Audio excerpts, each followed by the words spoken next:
purpose does the gentleman from Florida seek recognition? I have an amendment to the desk, Grayson number 3. The clerk will report the amendment.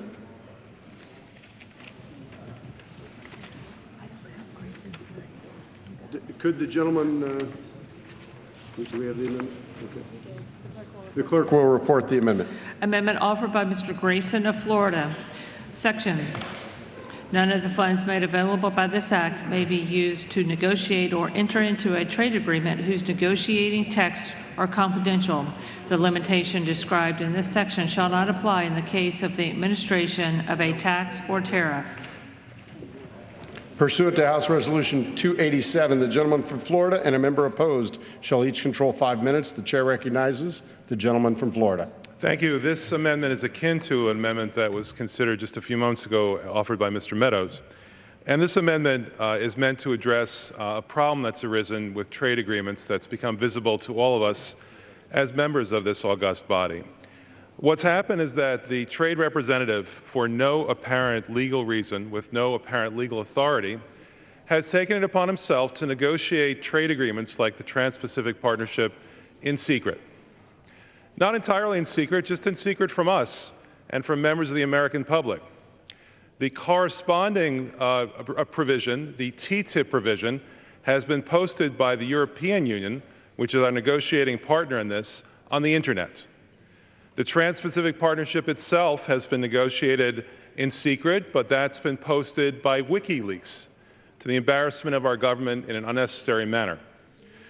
What we've seen over the past several years is that the trade representative has turned a deaf ear to our concerns as members of Congress who must perform our oversight functions whenever we ask for information about what the trade representative is doing on behalf of the American people.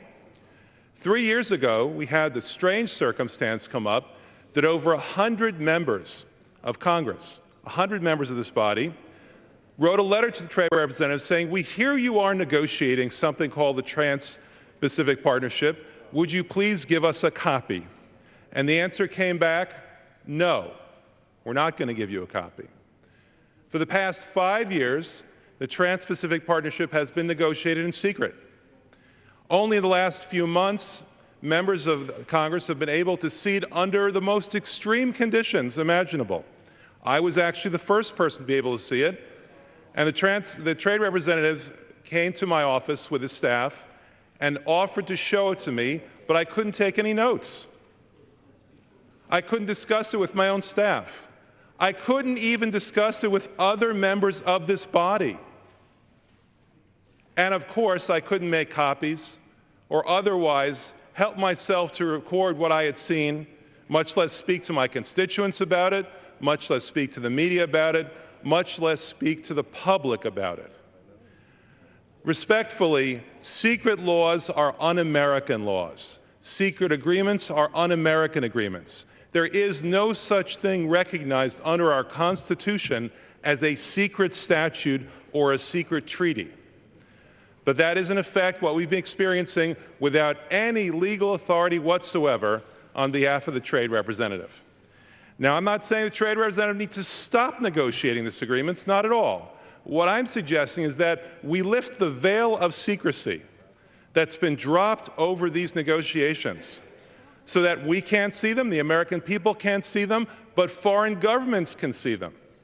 Why is it that we have confidentiality? Why is it that we have a classified information system? Generally speaking, it's not to keep Americans from seeing this information, it's to keep foreigners from seeing the information. And here the world has been turned upside down, and we have a situation where foreigners get to see it, but even the highest members of our own government, our senators, our congressmen, we don't get to see it. That is absolutely unacceptable. It is un-American. The only way to come up with agreements that satisfy the needs of this country is through an open, fair, transparent process. And that's what this simple amendment will accomplish. It says none of the funds made available by this act, which includes funds made to the trade representative, may be used to negotiate or enter into a trade agreement whose negotiating texts are confidential. It's time for a little sunlight. Sunlight is the best disinfectant. It's time for the members of this body to take control of our constitutional responsibilities, not to let the trade representative or any member of the executive branch tell us to stuff it when we need to find out things in order to be able to do our jobs properly. Wouldn't it be a better system if we were able to tell the trade representative what we think, what our constituents think, what the members of the American public think about these documents before they're simply dropped on us?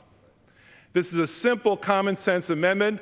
There is no existing legal authority that allows the trade representative to do what he's been doing. I say the time is up, and we should insist that these agreements, which will determine the course of economic history in America for the next 20 or 30 years, are agreements that are negotiated in public with our approval and with our input. I reserve the balance of my time. The gentleman reserves. For what purpose does the gentleman from Texas rise? Mr. Chairman, I claim the time in opposition. From Texas is recognized. Mr. Chairman, the gentleman from Florida I know has worked in the past as an attorney and represented clients and undoubtedly has settled cases before. And those settlement agreements, those negotiations, when you were designing those agreements, Mr. Grayson, I know were not something that you wanted to disclose. You wanted to negotiate those settlements in private with your client confidentially, because had the world seen what you were working out, that would have damaged your client's ability to negotiate a fair settlement with the other party in the case. As here, with Trade Promotion Authority, the countries with which the trade representative is negotiating, Japan, for example, I doubt the Japanese want the Australians to see what the Japanese are agreeing to. That's just common sense. I doubt that the Koreans want the Japanese to see what the Koreans are attempting to agree to. So it's perfectly understandable that the agreement itself would be confidential until it's finalized, that the members of Congress can go see the agreement, but the Korean American trade agreement is going to be confidential until it's finally settled, because Korea doesn't want Japan or Australia or Vietnam to see what they're negotiating in the same way you did not want your clients, the agreement you were attempting to negotiate and on behalf of your client, you didn't want to do that out in the open sunshine. Sunshine's a good thing, but there's times when in a negotiation like this on a trade agreement where it's just common sense. You're not going to want the other countries that you're competing against to see what kind of a deal you're fixing to work out with the United States. So the members of Congress can see it, of course, as we should, and the agreement itself must be available to the public to view 90 days before the president can even sign the agreement, and the Congress is going to have this debate. In fact, I understand that this Trade Promotion Authority agreement that is under discussion, the new law that Congress is proposing, would for the first time give either house of Congress a veto over the agreement with a majority vote. So the House could decide on our own to veto a particular trade agreement by majority vote. The Senate could veto a trade agreement by majority vote. The only part of the deal so far that is confidential is the ongoing negotiation, which is exactly the way you handled and protected your client's best interests as an attorney. I doubt I'm quite confident as an attorney you handled your client's litigation in a way that was professional and confidential, and I imagine you never disclosed a pending settlement agreement that was being negotiated. You never released that publicly, did you ever? Mr. Grayson, Is the gentleman yielding to me? Did you ever release a negotiated settlement agreement to the public before it was finalized? Is the gentleman yielding to me? No, I didn't answer my question. Yes, sir. Well, I can't answer your question unless you're going to yield to me. That's why I'm asking a question. I'm asking you, did you ever release the terms of the settlement agreement you were negotiating before it was The gentleman from Texas controls the time. Yes, and I'm asking a question. To the gentleman from Florida. I was an attorney myself. I defended businesses in civil litigation, and any settlement agreement that we worked on was done confidentially. And I'd ask Mr. Grayson, did you ever disclose a confidential settlement negotiation publicly when you were negotiating on behalf of your client? Does the gentleman yield in the balance of his time? Does the gentleman yield? No, I'm not yielding the balance of my time. I'm just asking a question. I'm quite confident Mr. Grayson always kept those negotiations secret. That's all that's being kept secret here. And it's actually not secret because members of Congress can go read the text of the the trade agreement that's being negotiated. And if any of us have any sort of an objection, that's the good time to raise it, to tell the trade representative that we think this or that provision is going to either be in violation of federal law or cause a problem for American industry, and we think you ought to drop it. So you've actually got an opportunity to have your 2 cents worth heard during the course of the negotiation. And so I would urge members to oppose Mr. Grayson's amendment for the same reason that Mr. Grayson always kept his settlement negotiations confidential on behalf of his clients, and reserve the balance of my time. The gentleman reserves. The gentleman from Florida has 15 seconds remaining. The gentleman from Texas has 30 seconds remaining. Well, I'll ask Gentleman unanimous from Florida is consent to recognized. take another minute beyond my 15 seconds. Without objection, I object. We're limited to 5 minutes, and it's 12:30. there's an objection. Gentleman has 15 seconds. All right. First of all, I represent the American public here, not the American private. When I was an attorney, I represented private interests just as you did. Now I represent the public. The reason why we refer to the American public as the public is because the public's business needs to be public. That means no secret negotiations, no secret acts, no secret agreements, nothing but the public interest in public. The gentleman's time has expired.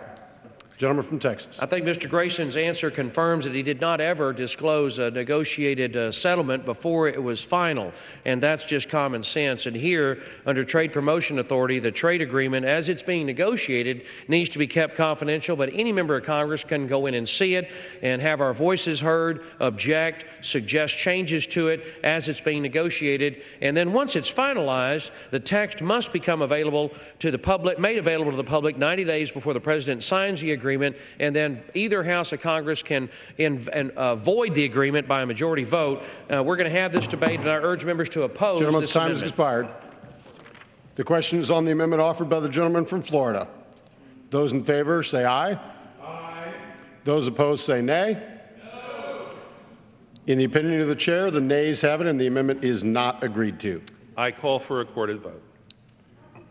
Pursuant to Clause 6 of Rule 18, further proceedings on the amendment offered by the gentleman from Florida will be postponed.